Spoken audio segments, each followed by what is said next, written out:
Are ya ready, kids? Hello, it's simply a million, and welcome back to SpongeComs. Today's episode is Season 3, Episode 14, or Episode 54 overall.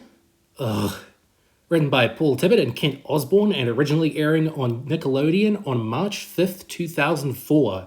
That's right, we skipped 2003, we've gone straight into 2004 for whatever reason.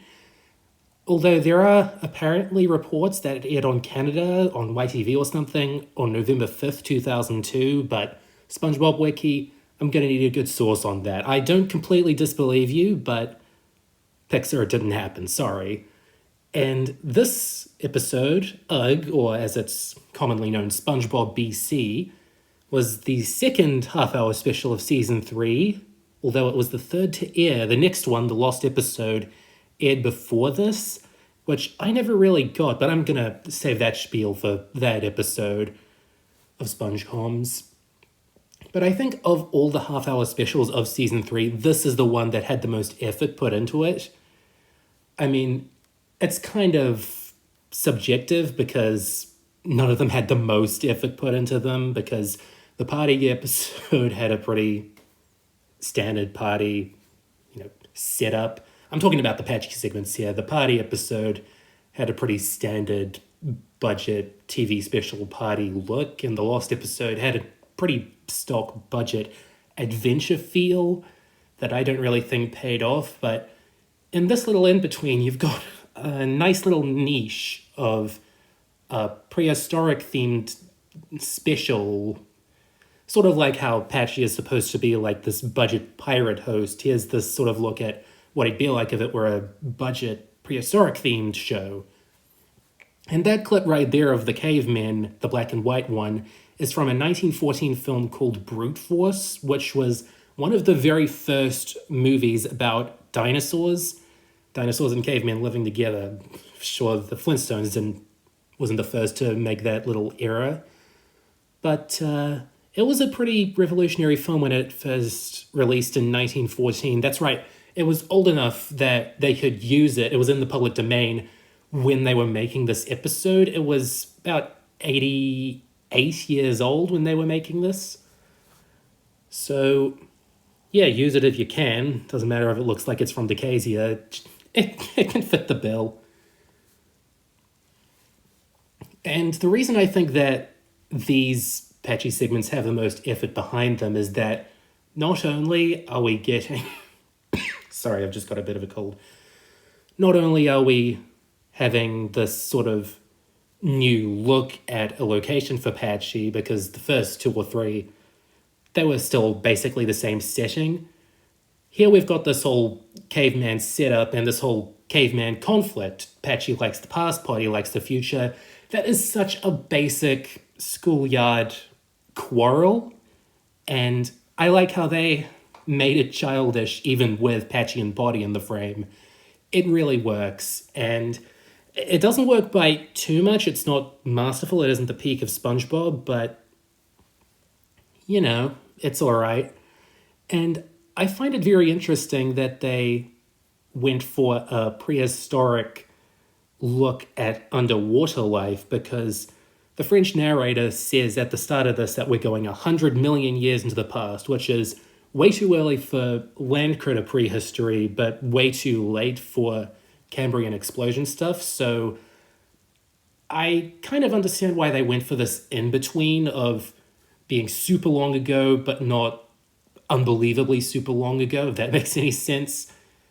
And although this is basically the Neanderthal age with SpongeBob characters, which they have done before in SB129, I do kind of appreciate that they added a few Cambrian flourishes, like that stock footage from a previous episode of the prehistoric mollusk floating across the screen.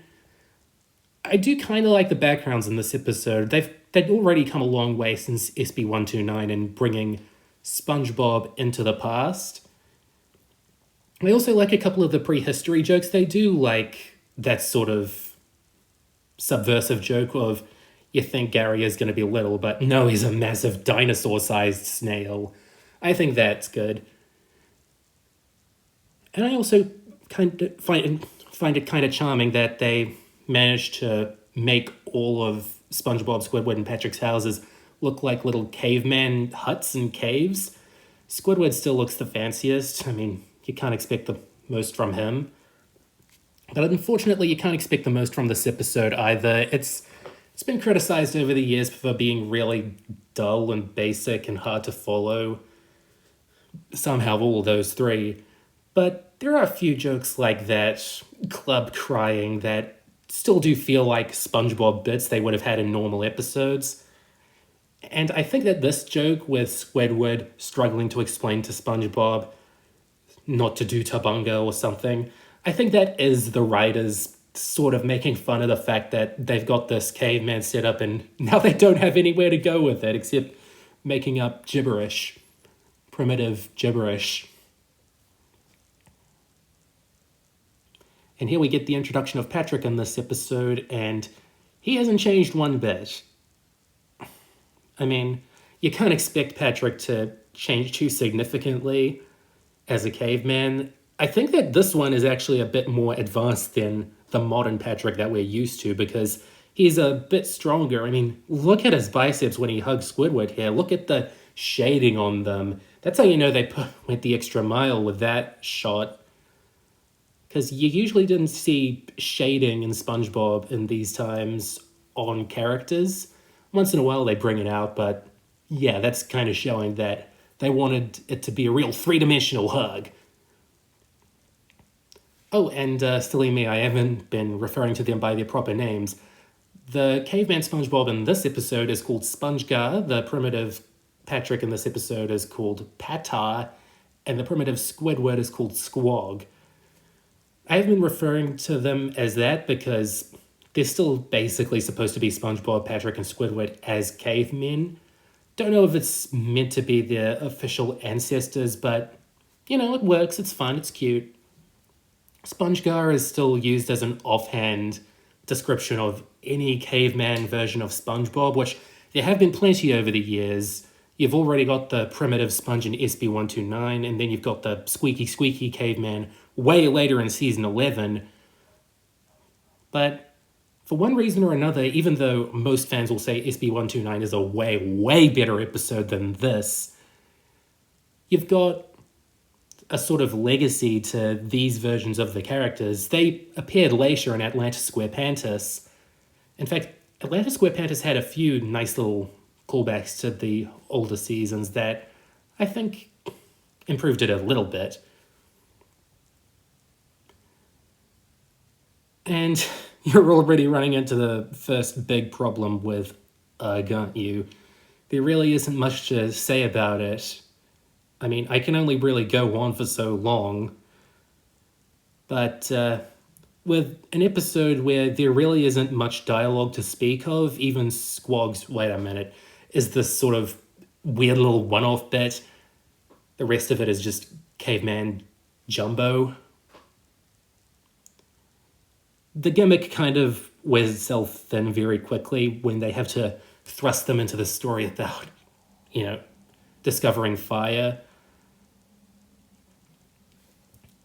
If you cut out the patchy segments and the openings credits, the little SpongeBob bit they did for Patchy, the music video, and the French narrator's little interruption, then this episode runs for exactly 14 minutes. And this one feels like the most blatant case of a tiny little conspiracy theory I have, that with some of their less impressive episodes or ones that they didn't think were going to work on their own, they just added patchy segments to them in order to make them not fail in the ratings.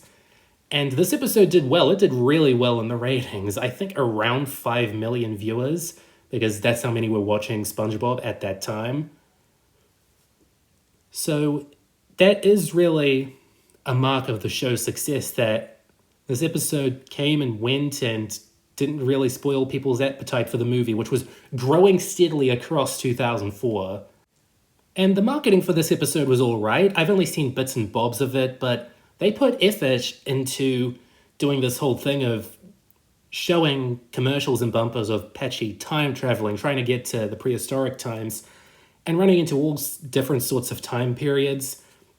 And I like this joke where it gets a bit meta, where Patchy steps out of the time machine into the title sequence for You Can't Do That on Television, which wasn't the first Nickelodeon live action series and not even a very good one, but it was the start of a lot of things that you now associate with Nickelodeon, like this kids' rule attitude and the sliming.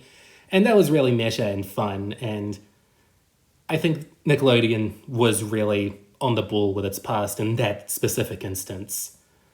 Oh, and here's one of the few extremely overt popular culture references in SpongeBob SquarePants. They've done a few over the years. We just got done with a full-on Jaws parody. But this one is definitely extremely overt, and it gets off to a very slow start, but I kind of like how long it goes on. How the sort of ominous, futuristic choir just ascends into a barbershop quartet. That just works. Sort of a nice little goofy SpongeBob spin on it. I kind of like the idea of SpongeBob and his caveman brethren discovering fire just to cook food, because he works at a restaurant. SpongeGar and Squog's descendants work at the Krusty Krab, so this works. It definitely has its place in SpongeBob lore in a sense. And hello, reused background from Something Smells. You gotta be kidding me. That's the shot that's from. And somehow, I don't get this joke. Squog somehow knows who Albert Einstein is, even though he isn't going to be born for another 100 million years. I guess Einstein's always just been a shorthand for intelligence in cartoons. I've got a really long, slow, drawn-out bit of SpongeGar, Squog, and Patar just cooking food. I do appreciate the Patar bits because at least they're making him dumb and getting good results out of that. Oh, and here we get Mr. Krabs' ancestor's brief cameo where he speaks this jargon about money as if anyone in this time period knows what that is.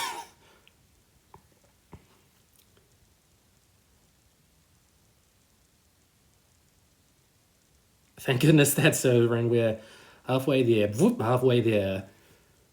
We've got more patchy segments to cover and it's still riding high. We've still got some cool stuff to talk about. The visual of this that really stuck out to me the most was the cave walls, sort of the prehistoric caveman paintings of SpongeBob and Patrick at the start and at the end, and this sort of chalkboard, which is a literal board of chalk for prehistory for the tallies of Patchy's wins. But with Potty, it's basically like this electronic digital stopwatch looking thing. For those keeping score at home, you've been keeping score at home for about 20 years now. Still Patchy 2, Potty's 6. But I think that this is a pretty big win for Patchy, finding a caveman, referencing Encino Man for some reason, and there's Bill Fagerbakke, voice of Patrick, if you couldn't tell. It's very easy to tell with how primitive his grunts are. And, of course, the robot is voiced by Tom Kenny. Obviously, he plays Patchy, and Stephen Hillenburg played Potty in these early seasons. But yeah, there really isn't much to go over here, but I do kind of like this sort of rough start the caveman and robot get off to, but then they get off to a better end with the When Worlds Collide song.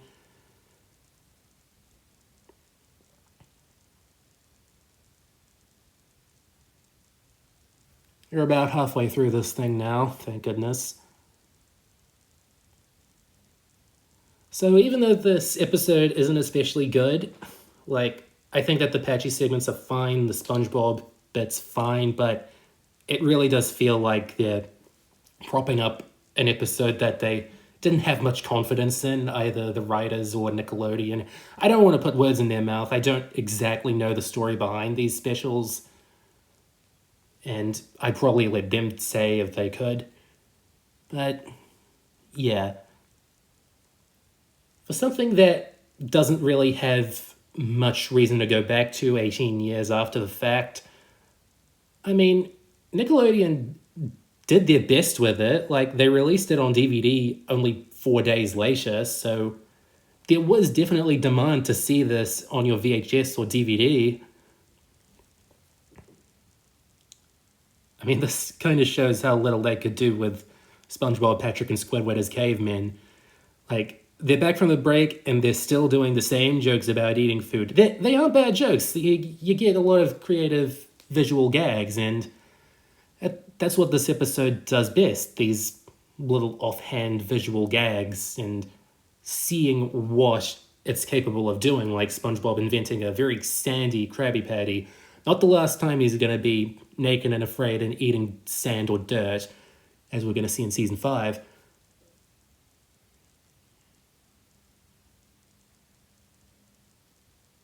Kind of like how Squidward's too, like, classy to burp. He just kind of bobs.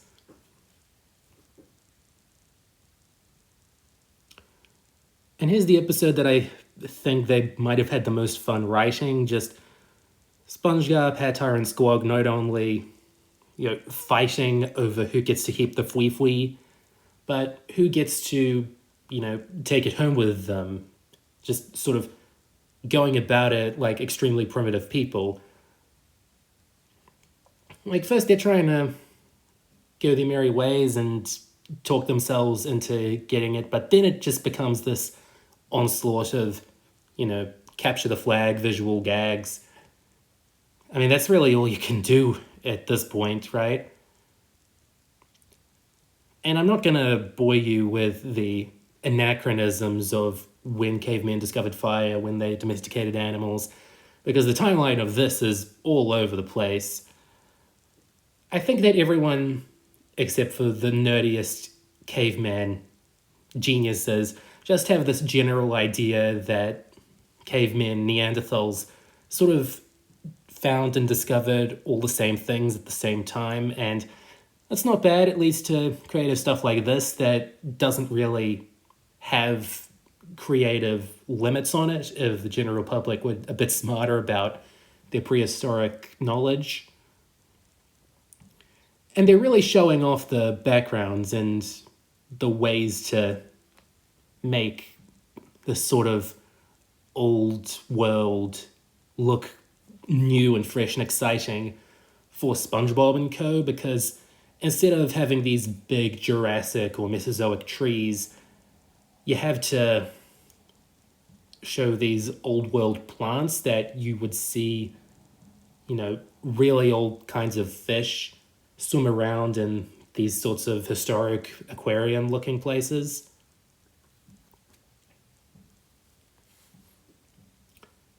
Trying to keep things positive here, because this feels like the part that was extended, aside from like the eating the fried food.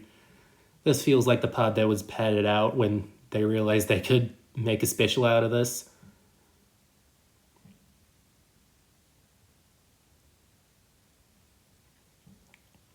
And soon we're going to see that the writers giveth, the writers taketh away, as the very thing that gave them their fire, the clouds, takes it away from them.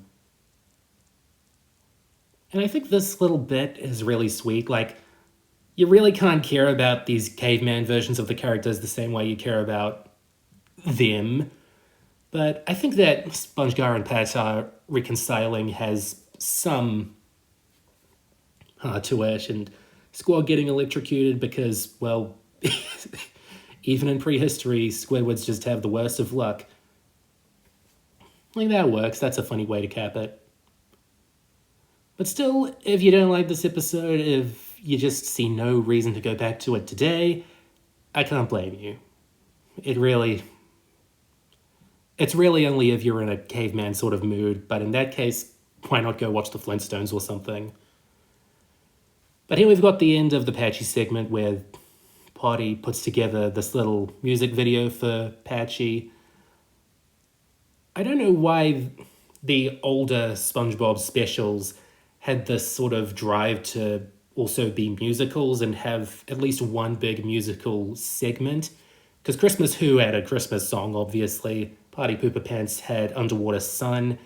Lost Episode was sort of a musical in its own right. And even going into season 4, they liked having music play a big part in the stories and driving them forward.